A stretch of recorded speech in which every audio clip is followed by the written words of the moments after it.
Liam Turner, a 34-year-old London courier, leads an invisible life delivering packages through the city's gray streets. One rainy morning, he saves a child from being run over at a busy intersection, then vanishes without saying his name. A week later, the child's family finds him. But instead of offering simple gratitude, they make an unexpected request. The alarm clock no longer rang. Liam's body had synchronized with the city's rhythm, waking just minutes before the first gray ray of light pierced through the torn curtain. The tiny studio he lived in seemed squeezed between concrete walls and memories he refused to explore. Everything was functional, makeshift, worn. No space for decoration, only survival. The kettle whistled as he tied his boots.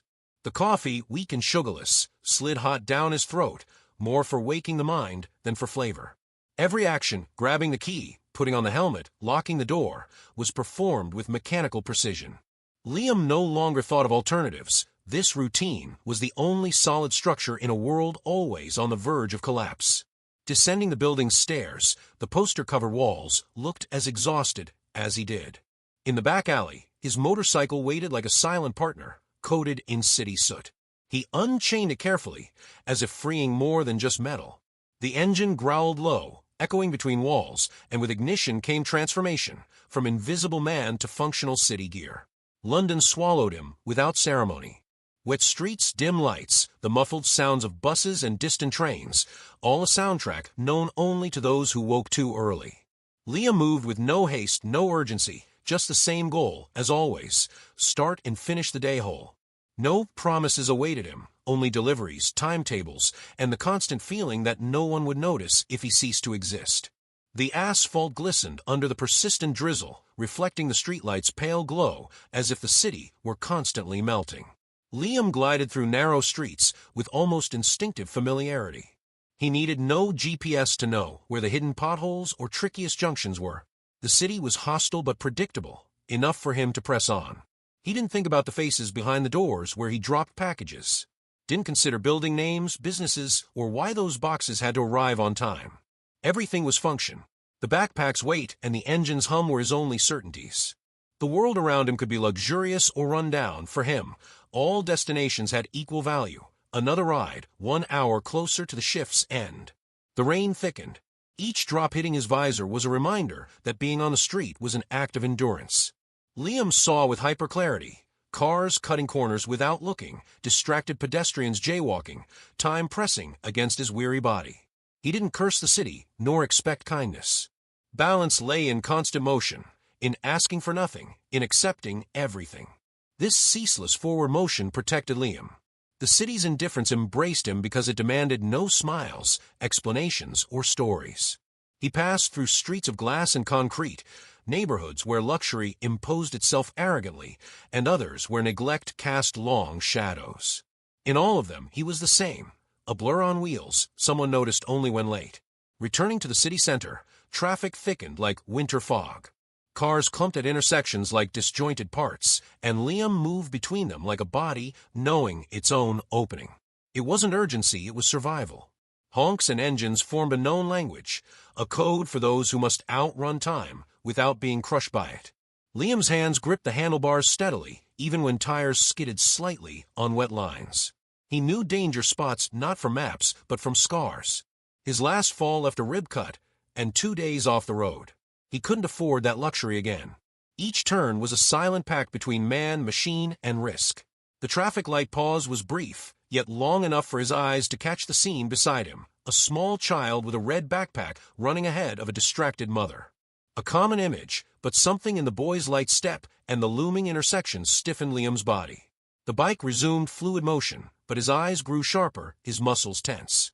Unknowingly, Liam scanned the surroundings more intensely. Something in the air felt altered, as if the day's monotony was about to break.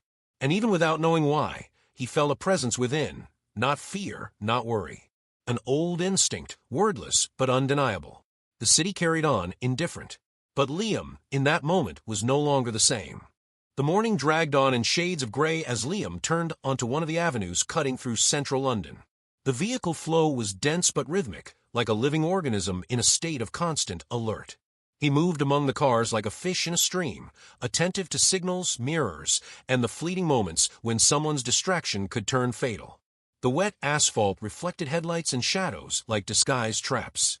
Ahead, the intersection near a preschool was more chaotic than usual. Rushed parents, impatient honks, and confused pedestrians competed for narrow spaces between sidewalks and crosswalks. The weather grew heavier, and the fine rain intensified, creating a slippery film on the ground. Liam slowed down instinctively, something inside whispering that this point should not be ignored. He noticed, almost unintentionally, a woman at the school gate holding a cell phone, distracted by notifications. Beside her, a child broke free and started running, backpack bouncing like a rushed pendulum. The boy stepped off the curb, moving into the street with the innocence of someone who believes the world will stop for him. Just meters away, a black car approached too fast for that stretch. Liam didn't think. The muffled scream that pierced the air felt distant, but his body moved on its own. He swerved the bike sharply, sped up against time, weaving through cars like a blade. Logic gave way to impulse, and for a moment the city froze. There were no more deliveries, rain, or clocks. Only the growing sound of tires on asphalt and the body of a boy about to be swallowed by a world that doesn't forgive mistakes. Time bent its logic in the next instant. Liam jumped off the still-moving bike, his feet slipping on the wet ground. The car braked too late, tires screaming against the asphalt. The crowd stirred, but he was already ahead of the danger. His body collided with the child's, shoving him back to the sidewalk with brute force and primal instinct. The crash wasn't between man and car, it was flesh, pavement, and urgency. He felt his shoulder tear as it hit the ground, the impact burning inside and out. The bike skidded ahead, crashing in the middle of the avenue like a wounded animal. Liam didn't look at it. His attention was on the child, now trembling, unable to comprehend what had just happened. A small cut on the knee, wide eyes but alive. Alive, that was all that mattered. The chaos that followed felt from another world. People ran, cars stopped, voices rose. But to Liam, it was all distant noise. The world had sped up then slowed down in absurd sequence. He stood up with effort, ignoring the pain spreading through his shoulder and back. He trembled not from fear, but from the surge of what had been avoided. He was still breathing, and so was the boy. Without waiting for acknowledgement or confusion, he walked away. Left the child in someone's arms, didn't look at faces, didn't wait for thanks. The crowd hadn't yet grasped what had happened. The bike was up ahead, toppled but still alive, like him. Liam climbed back on with difficulty, hand bleeding slightly, and rode off. He needed to go before that moment became anything more than another risk in his routine. The streets seemed eerily quiet afterward, as if the city had momentarily lost its rhythm. Liam kept driving, shoulder throbbing, adrenaline still surging. He didn't know where he was going, just wanted to get away. The engine's sound felt deeper, as if the machine itself had sensed the emotional impact of that intersection. He parked in a secluded alley in Southwark and turned off the bike with trembling hands. The silence there was thick, disconnected from the city's usual din. For the first time in a long while, Liam didn't know what to do. He sat on the damp sidewalk, leaning against a brick wall, watching the steam rise from his breath. He was whole, but something inside had changed subtly, irreversibly. As the cold seeped through his wet clothes, his mind replayed the scene with cruel clarity. The sprint, the jump, the impact, the scream he didn't hear, the boy's eyes before they shut in shock. It was as if life had shown him a crack, a moment when everything could have ended for one or both of them, and didn't. He had been present, and that was all that mattered. When he got up, Liam felt no pride or heroism. Only a clean emptiness, like someone who completed something important without knowing exactly what it was. The shoulder pain would linger for days, but he didn't care. He had prevented a tragedy, and as always, no one was there to know it. He returned to the bike, started the engine, and readied himself for another delivery. The city waited for no one. The next day, London looked exactly the same, as if nothing had happened. Horns remained impatient, the rain resumed its light routine, and people hurried along, eyes on the ground or glued to screens. Liam woke up sore, his shoulder more swollen than the night before, but still functional. There were deliveries to make, and bills that didn't wait for injuries. No holidays for those who live by delivery. As he adjusted his backpack, he noticed a dark stain on his jacket, dried blood mixed with dirty rainwater. He thought about washing it, but decided the effort wasn't worth it. The city didn't care about appearances, it only demanded movement. He mounted the bike carefully, knowing each curve that morning would come at a price. Still, he set off. Stopping meant surrendering, and surrender wasn't an option. On his route, he passed again by the school area. The intersection looked clean, reorganized, as if the memory of the event had been scrubbed away with urban detergent. No flowers on the ground, no police tape, no physical trace that a body had thrown itself against the odds. Liam didn't expect a plaque, but the complete absence hit him like a cold silence. It was as if the moment had belonged only to him. He accelerated harder than necessary to escape that corner. The motorcycle roared, as if it shared the frustration he couldn't name.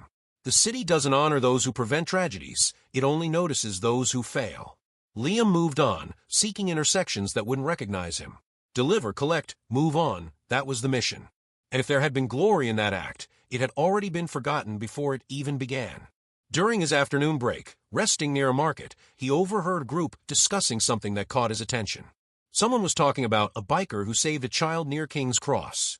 The words floated like a recent urban legend, mixed with uncertainties and exaggerations.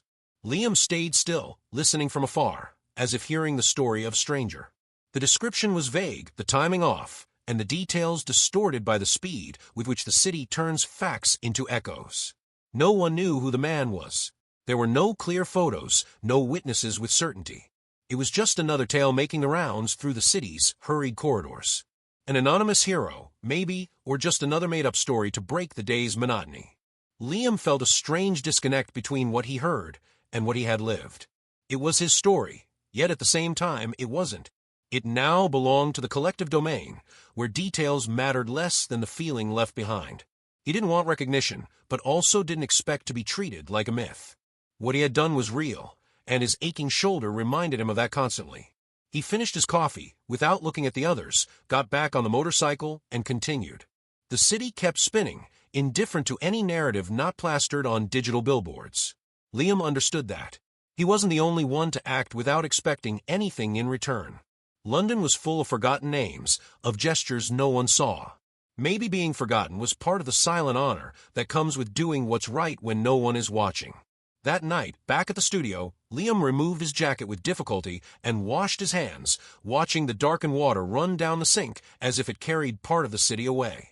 The flat silence was absolute, broken only by the distant buzz of the street.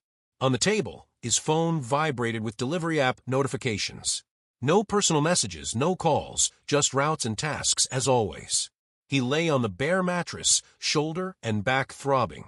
His eyes stared at the peeling ceiling for long minutes, as if waiting for an explanation to fall from it. His tired body begged for rest, but his mind still spun, replaying that leap, the child's eyes, the emptiness after the scare. The city had already forgotten, but he couldn't. Without knowing why, he grabbed a pen and wrote the date on a torn piece of paper. Thursday, light rain, intersection, child with red backpack. He folded the note and placed it in his wallet, between old receipts and faded documents. It wasn't a keepsake to show anyone, just a silent reminder that something had happened, and that even without applause, it had been worth it. Before sleeping, he turned off the light and left the motorcycle locked outside, as always. The city outside remained alive, hungry for speed. But in that small concrete and silent space, Liam felt something different. Not hope, nor pride, just a thin thread of meaning. As if, for a moment, he had been part of something that mattered. And for now, that was enough. On the following Friday morning, the sky over London felt even heavier. Clouds layered low, pressing down on rooftops and streets. Liam awoke with the same shoulder pain, now dull but constant. His movements were limited, but not enough to stop him from getting on the bike. The instinct to push forward, even in pieces, was still stronger than discomfort. The morning route was marked by delays and more aggressive honking. At one point, while waiting at a light near Notting Hill, he noticed a car pull up too close to the side of his bike. Not unusual, impatient drivers often did that. But there was something in the car's positioning, its slow movements, that put him on alert. A strange feeling of being watched. The car stayed close even after he turned down two side streets. At one stop, while adjusting his backpack, he saw in the rearview mirror a face in the back seat staring directly at him. It wasn't accusing nor indifferent. It was the look of someone seeking confirmation. Liam looked away, pretending not to notice. The city was full of gazes, but that one seemed to carry a story. When he finally parked for his next delivery, the car stopped a few meters ahead. The doors opened, and two figures stepped out calmly. They didn't seem hostile or in a hurry, but determined. Liam held his stance, though inside, pressure built, as if the entire week had led to this moment. There was no more escaping. His anonymity had ended. He stood still for a few moments, like someone awaiting a storm, even under a closed sky. The man and woman approached with steady but respectful steps. There was something in their demeanor, a mix of restraint and gratitude, that revealed more than any words could. Liam observed them neutrally, trying to mask the discomfort growing in his chest. The woman held something, a small black case with no markings. The man kept his eyes fixed on Liam, not coldly, but with a seriousness full of meaning. For a moment, everything around seemed to slow down. The sound of traffic, footsteps of passers-by, even the rustle of nearby trees, all became distant. Only that scene remained, 3 people and a silence full of story. Liam knew what was coming. That look wasn't from a stranger. It was the kind of look given to someone who had marked an unchangeable moment. And even without a single word exchanged, he understood that what he had done the previous week had been noticed. What he thought had been swallowed by the city had, somehow, resisted invisibility. There was a moment when he almost backed away, almost disappeared into traffic. But he stayed. Not out of courage, but from a sense of unavoidable responsibility. This wasn't a confrontation. It was recognition. And even though he still didn't know the reason for their approach, he understood something. The silent anonymity of the past week had turned into something much more tangible. The city, after all, didn't forget everything. Hours later, Liam found himself sitting in a corner cafe, eyes on the window, watching raindrops snake indecisively down the glass. The two were still there, silent at his side, respecting the time he needed to absorb the conversation. The revelation wasn't absurd, but it was unexpected. He had been found by people with resources, influence, and, above all, sincere gratitude. The offer made to him had no trace of charity. There was no pity, no paternalism, only a direct proposal to change his life. They saw more than a delivery man. They saw someone who acted when no one else could, someone who showed clarity in a moment of chaos. And for that, they wanted to bring him closer, to offer not only financial security, but also a new purpose. Liam looked at his hands, marked by time and labor, trying to imagine what it would be like to live without the streets, without the urgency of schedules, without the constant fear of being forgotten. There was a new risk, the risk of being seen, of being responsible for something more delicate than packages. The offer included structure, stability, and trust. 3 things he hadn't known how to define in a long time. When he stood from the table, he gave no immediate answer. But his body felt lighter, as if something had been lifted from his shoulders. For the first time in years, someone had reached out not to charge him, but to offer something. And though he still had doubts, a new certainty was forming. Maybe the act at the intersection had opened more than a possibility. Maybe it had opened door. The weekend brought a different silence to Liam's studio. The streets outside kept their usual noise, but inside the small apartment, time felt suspended. He looked at the motorcycle leaning against the wall, the helmet on the floor, the gloves still damp from the rain. For the first time, those everyday tools didn't feel like part of him, but remnants of a routine about to be left behind. On the table rested an envelope with symbolic firmness. Inside were the details of the new job, driver and personal security aide for Archie, the child he had saved. The position went beyond driving. It meant being a constant presence, someone trustworthy in a world where trust was scarce. The terms were clear, the salary generous, the schedule fixed. Nothing about it seemed threatening, except the change itself.